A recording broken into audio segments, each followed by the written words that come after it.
Olá, paz do Senhor, tudo bem? Você está aqui no curso de Doutrina das Últimas Coisas, é uma disciplina do curso básico de Teologia aqui da FAESP, que é ministrada aqui no setor 31 de Vila do Matarazzo. Essa aula está sendo gravada por causa da pandemia. Então, o assunto de hoje é a vida futura. Essa matéria, essa aula de hoje é a aula 4, né?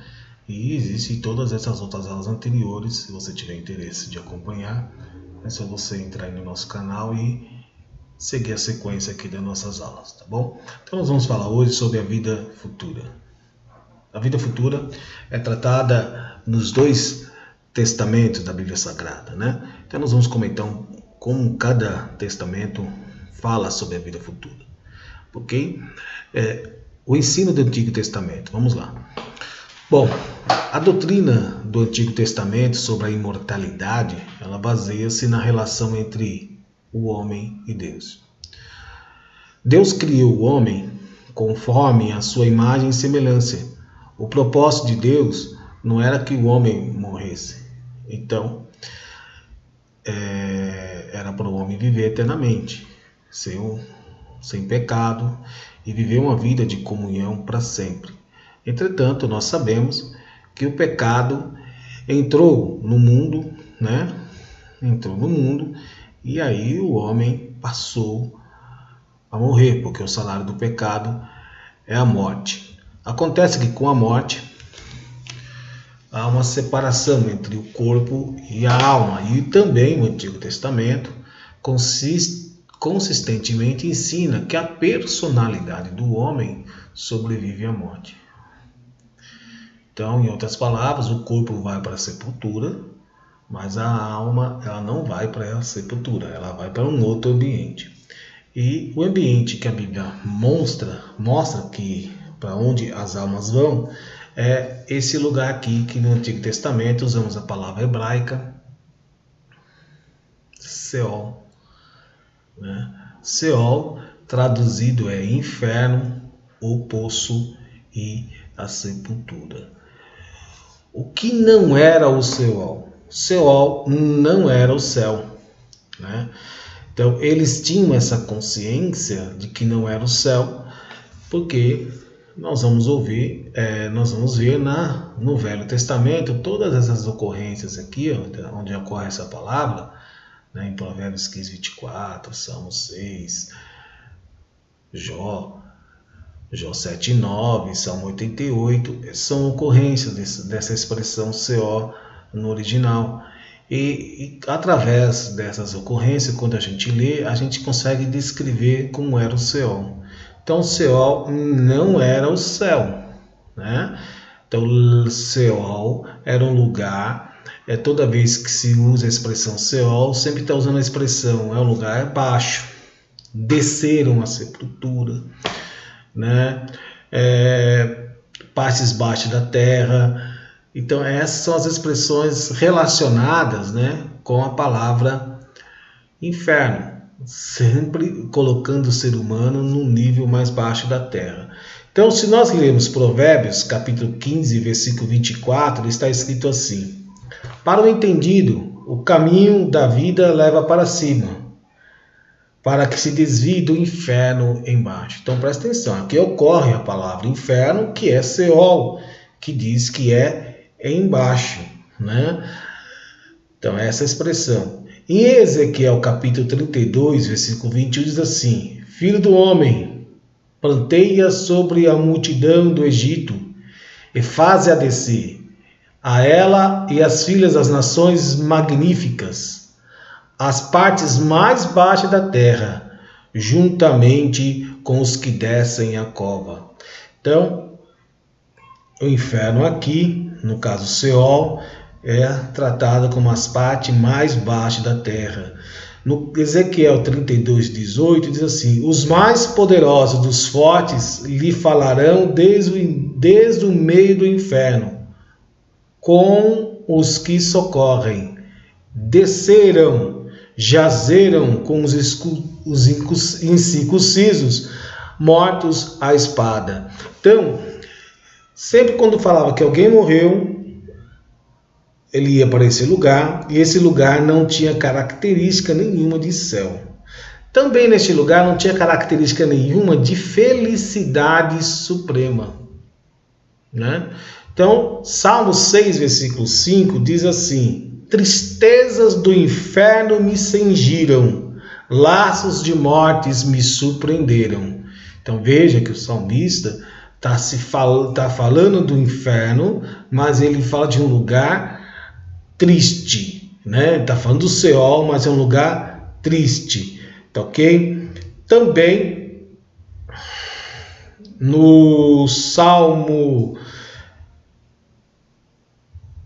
Cantar de Salomão 8,5 diz assim: põe-me como um selo sobre o teu coração, como um selo sobre o teu braço, porque o amor é mais forte que a morte e duro como a sepultura os ciúmes. As suas brasas são brasas de fogo, com veementes labaredas. Presta atenção. Aqui, o inferno, o Seol, é interpretado, né, é assemelhado, né, a como a sepultura os ciúmes, né? Uma pessoa com ciúmes não pode estar em felicidade suprema. E ele caracteriza esses ciúmes, diz assim: as suas brasas são brasas de fogo. Então é um lugar de tristeza, né? Como um ciúmes ardendo no coração da pessoa, onde a pessoa se sente angustiada, né? Então não era um lugar de felicidade suprema. Também o Seol era o lugar da qual aparentemente ninguém voltava, né? É o que está escrito lá em Jó capítulo 7, versículo 9. Diz assim: assim como a nuvem se desfaz e passa, assim aquele que desce à sepultura nunca tornará a subir, né? E também, até os santos, antes de morrer, eles receavam ir para esse lugar, né? Então, se nós lemos no Salmo 88, a gente não vai ler tudo, é uma sugestão de leitura para você, tanto o Salmo 88 como Isaías 38. No Salmo 88, eu vou ler alguns versículos, vou ler aqui o versículo 3, né? O salmista, percebendo a época da sua morte, diz assim: porque a minha alma está cheia de angústias e a minha vida se aproxima da sepultura. Já estou contado com os que descem a cova, estou como um homem sem forças, posto entre os mortos, como os feridos de morte que jazem na sepultura, das quais te não lembras mais, antes exclui da sua mão. Então ele sente a morte e ele começa a lamentar, né? Não da morte, mas do lugar para onde ele ia, né? Ele começa a dizer: olha lá, Deus não está lá. Ele começa a lamentar, né? Que o ambiente não é dos mais agradáveis. É isso que dá a entender quando você lê o Salmo 88, né? Então não era um lugar desejável. É isso que você lendo o Salmo 88 você vai aprender isso. Avançando aqui, né? Embora seja um lugar, era um lugar comum, né? O Seol era um lugar comum para quem? Tanto pelo justo como pelo ímpio. Tanto o justo como o ímpio ia para esse lugar, né? Eles morriam e iam para esse lugar. É um lugar igual para todo mundo. Aí você vai perguntar: professor, mas puxa vida, por que o ímpio ia para lá e o justo também, né? Eles iriam para esse lugar. O céu era um ambiente dividido, né? Em dois compartimentos. Num ambiente ficava quem não era salvo, havia um poço no meio, e no outro ambiente ficavam os salvos. Não vou explicar isso mais para frente, o que hoje não é mais assim. Vai chegar a vez, aguenta aí. Então, é um lugar habitado pelos dois grupos de pessoas. O justo ia para lá, né? Nós acabamos de ler um salmista no Salmo 88:3, ele sabendo que ia para lá, ele vai para lá, né? E também nós vamos ver em Gênesis capítulo 37, 34, versículo 34 e versículo 35, né? Jacó diz assim: então Jacó rasgou suas vestes, pôs saco sobre os seus lombos e lamentou a seu filho muitos dias. E levantaram-se todos os filhos e todas as suas filhas para consolarem. Recusou, porém, ser consolado e disse: portanto, com choro hei de descer ao meu filho até a sepultura. Assim chorou o seu pai. Então ele sabia que ia para o Seol, né? Ele falou: só vou ficar confortado mesmo quando eu descer ao Seol, porque lá eu vou encontrar meu filho. Então essa é a esperança de Jacó, né? Quando ele estava lamentando a morte do seu filho. Então também era o lugar que para onde ia também os justos. Também ia os ímpios. Eu peço que você leia esses versículos, você vai ver. Ok? Do caso do rico Lázaro, concluímos que havia duas seções, conforme já falamos no Seol. Um lugar de sofrimento para os ímpios e o outro para o justo. Um lugar de descanso e conforto. Então, era um lugar que todo mundo ia, né? Onde ficava o justo não era um lugar que, mesmo sendo lugar descrito aqui de conforto, mas não era um lugar que todo mundo queria ir. Né? Eu vou explicar isso por quê. Né? Porque, na verdade, eles estavam lá, mas estavam só a alma, sem corpo nenhuma, não podiam se expressar, né? Como se expressa no mundo dos viventes. Né? E no lugar do outro lado, era um lugar de sofrimento para os ímpios. E isso está escrito lá na parábola, né, de Lucas, capítulo 16, versículo 23, versículo 24. Né? É uma parábola bem conhecida, né, pregada nas igrejas, que mostra que morreu o rico e morreu o Lázaro, que era pobre. Né? O rico foi para um lado e Lázaro, o pobre, foi para o outro lado. Entretanto, né, Lázaro, ele recebe um chamado de uma pessoa, começa a gritar. Vamos ler o versículo 23, versículo 24. E no Hades, Hades aqui é o mesmo lugar que Seol, só que Hades é uma palavra grega e Seol é uma palavra hebraica se referindo ao mesmo lugar. E no Hades ergueu os olhos, estando em tormento, viu ao longe Abraão e Lázaro no seu seio.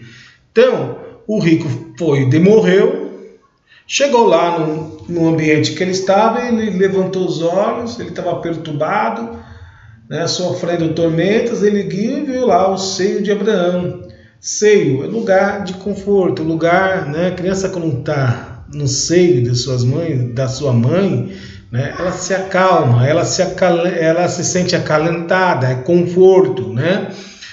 Então Lázaro estava nessa situação, confortado, né? E o rico perturbado.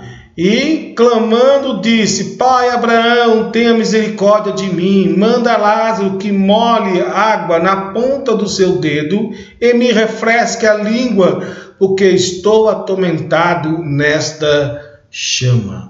Então, você vê que Lázaro estava em conforto e o rico estava em chama, perturbado, pedindo uma gota d'água para tentar se refrescar.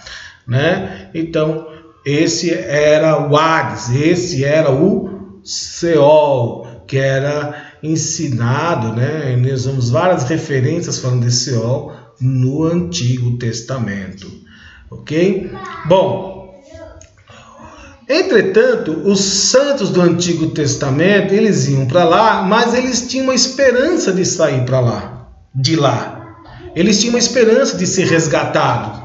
Eles iam, mas eles tinham esperança. Qual é a esperança que eles tinham? De que Deus não deixasse as almas deles lá no inferno para sempre. Né? Então, se você ler Salmo 16, versículo 30, olha só o que diz: pois não deixará a minha alma no inferno, nem permitirás que teu santo veja a corrupção. Então, eles iam para lá, mas eles sabiam que um dia sairiam de lá. Eles iriam mudar de ambiente, né? E no Salmo 49, versículo 15, diz assim: mas Deus remirá a minha alma do poder da sepultura, pois me receberá. Salmo 49, versículo 15. Então, recapitulando, a pessoa morria, ia para o Seol, o justo para um compartimento, o ímpio para o outro. Para o justo havia ainda a esperança, né, de estar num ambiente melhor do que aquele ambiente. Porque isso que é, na verdade, o Seol é um lugar intermediário, onde as almas ficam aguardando o juízo, né? No juízo. No Antigo Testamento era assim. A partir do momento que Jesus morreu, por que eles estavam lá? Eles estavam lá porque ainda os pecados deles não tinham sido remidos.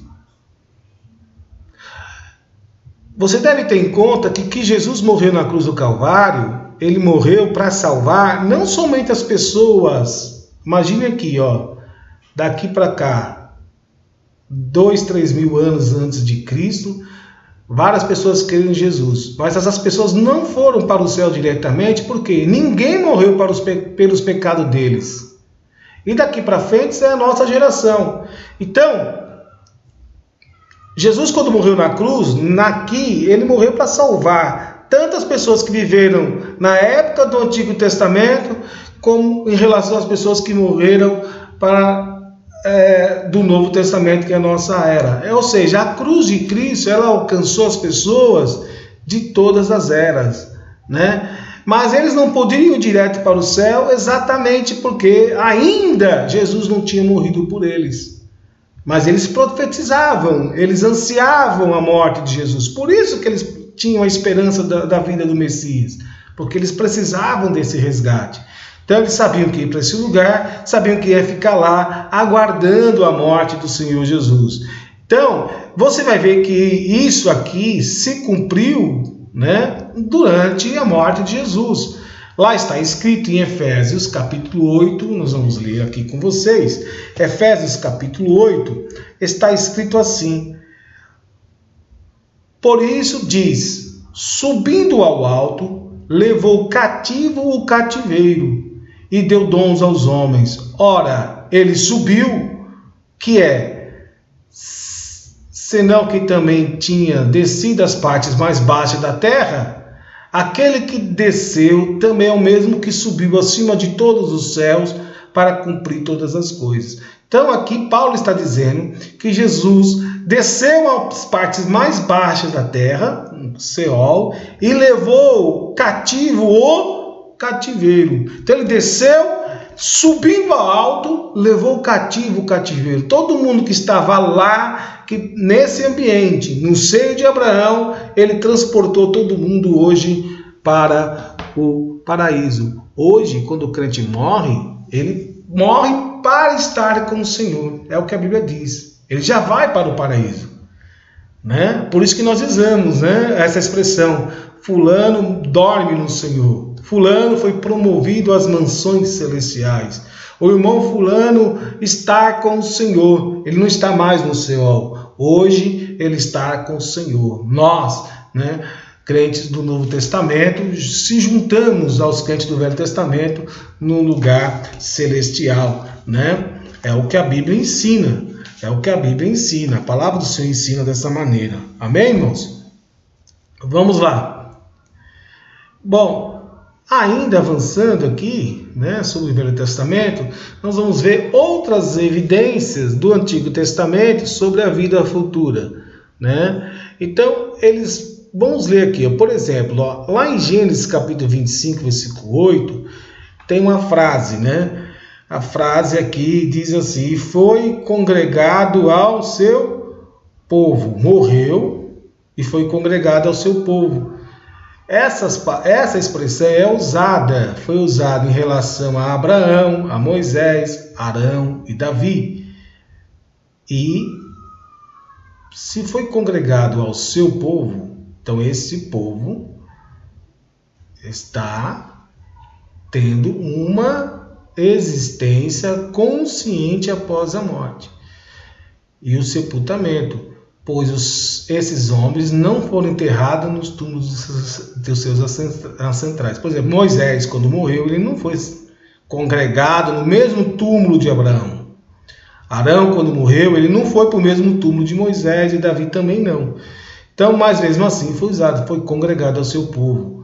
Ou seja, o corpo foi para o cemitério, mas a alma foi congregada ao seu povo. É isso que eles quis dizer, né? É isso que a Bíblia quer dizer quando as pessoas morrem. Ou seja, eles foram congregados a um lugar, as almas foram, onde há uma existência consciente após a morte. Tá ok? Então nós já falamos sobre isso, né? Que nós cremos na imortalidade da alma e que as almas e nós não cremos no sono da alma. A pessoa morre, ela vai para um lugar e ela fica consciente. Tá ok? Pois bem, outra evidência, né, de ensino no Velho Testamento sobre vida futura são as transladações de Enoque e Elias. Eles provam, né, com certeza, de uma vida futura de felicidade na presença de Deus. Então esses dois aqui tiveram a sorte de não precisarem passar no Seol. Eles foram direto, né, para estar num lugar de felicidade na presença de Deus. Tá? Vamos avançando. Bom, por que existe, eles não estão mortos? Embora, vamos ler Mateus capítulo 22, versículo 32. Olha só. E acerca da ressurreição dos mortos, esse era o assunto que Jesus estava tratando com os fariseus aqui. Não tendes lidos, né? Jesus está falando com eles assim, não tendes lidos, né, que o Deus vos declarou dizendo, eu sou o Deus de Abraão, de Isaque e Jacó? Ora, Deus não é Deus dos mortos, e sim, mas Deus dos vivos, né? Então, aqui é uma discussão que Jesus estava tendo, né, com seus oponentes, né? E esses seus oponentes estavam questionando, né, Jesus, né, sobre a ressurreição, e Jesus falou, olha, existe a ressurreição. Vocês não ouviram falar que Deus é Deus de Abraão, Isaque e Jacó? Se Deus é Deus, se não houvesse ressurreição, se essas pessoas não estivessem vivas no céu, Deus poderia dizer, eu fui o Deus de Abraão, Isaque e Jacó. Eles estão mortos, então eu fui o Deus deles. Mas a Bíblia diz, eu sou. Falando no presente, o Deus de Abraão, Isaque e Jacó, como se Abraão, Isaque e Jacó estivessem vivos ainda. Então, essa expressão prova de que as pessoas, quando partem para a eternidade, para nós aqui, são pessoas que morreram, já era, mas aqui é Deus dizendo, eu sou o Deus de Abraão, Isaque e Jacó. Se Deus está dizendo, eu sou o Deus de Abraão, Isaque e Jacó, eles estão vivos, eles estão com Deus, tá bom? Então, Jesus deixa claro também na existência da vida futura, né? E quando ele usa isso aqui, quando Jesus fala esse versículo, ele fala para o público judeu, então representa meramente uma forte expressão da crença dos judeus. Os judeus acreditavam que os seus antepassados estavam vivos. De outra forma, nenhuma influência teria sobre os seus ouvintes. Quer dizer, se Jesus falou isso, é porque realmente haveria um contexto em que eles estariam entendendo, né, o que Jesus estava querendo dizer. Ok? Bom, a doutrina da ressurreição, né, dentre os mortos, é claramente exposta no Antigo Testamento.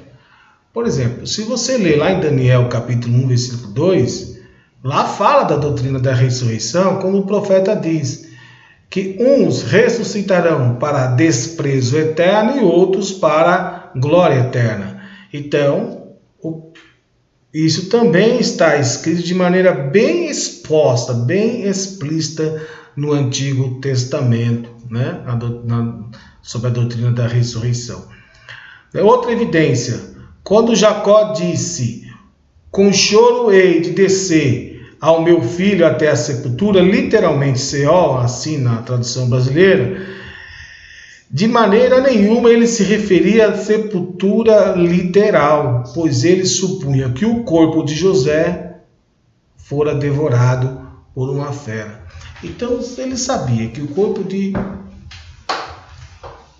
Moisés, né, havia supostamente desaparecido, não tinha corpo, mas como é que ele dizia? Eu vou descer e me encontrar com José. Então a expressão quer dizer que ele vai se encontrar com a alma de José, vai ter um encontro, né, com a alma. Então isso é uma evidência de que existe uma vida futura, né, num outro ambiente, ok? Bom, e o Novo Testamento, né? O que o Novo Testamento fala sobre vida futura? No Novo Testamento reconhece a existência, né, no além-túmulo. A vida espiritual continua sob as melhores condições. Entrar nessa vida é o supremo alvo do homem. Presta atenção, né? No Novo Testamento já ensina que nós começamos a desfrutar da vida eterna a partir do momento que você obtém a vida espiritual. Então a vida eterna é uma consequência, ou ela é uma sequência de quem tem vida espiritual. Só pode obter a vida espiritual só pode obter a vida eterna quem tem vida espiritual, né? Então é isso que é um ensino permeado em todo o Novo Testamento.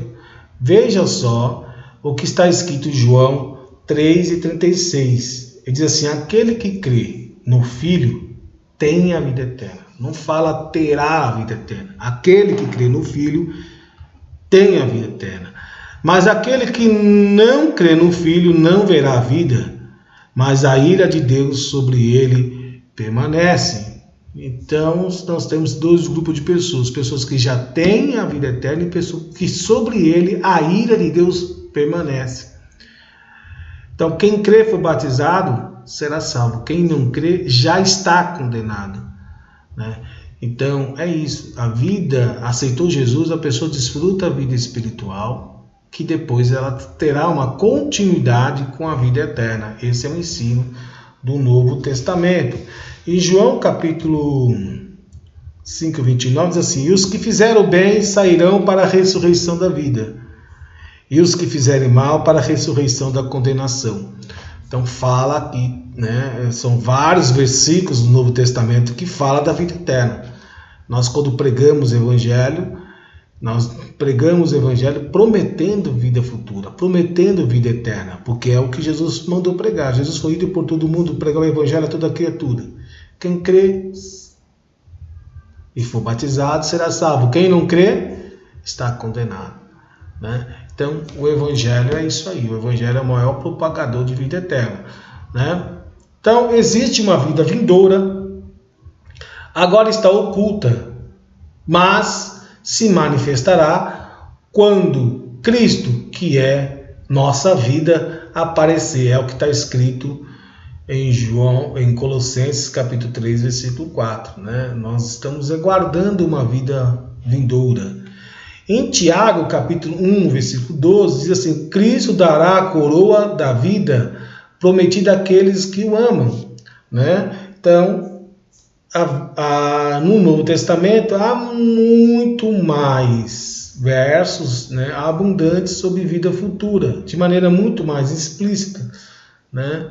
Então, o estado dos que faleceram em Cristo é algo melhor do que a vida presente nele, né? Se você olhar em Filipenses, diz assim: porque para mim viver é Cristo e morrer é ganho. Ou seja,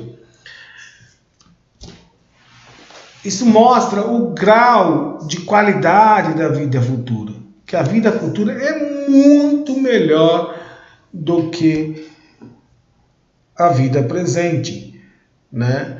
E se você ver, Paulo diz: morrer para mim é lucro, né? E Jesus falou: eu vim para que tenhais vida com abundância. Então a vida eterna, ela tem uma qualidade muito melhor do que a vida espiritual. Embora viver uma vida espiritual hoje, né, com Deus, já denota uma vida, né, de prazer. Você sente a presença de Deus, você sente alegria na alma, né? Não existe coisa melhor que você cultuar, você adorar a Deus, você sente os benefícios da vida espiritual, né? Mas a vida eterna é muito melhor, né? Então, esta foi a aula de hoje. Você com a aula de hoje, você será capaz de responder aqui essas perguntas desse questionário. Você responde porque você aí estará se preparando para a nossa prova, tá ok?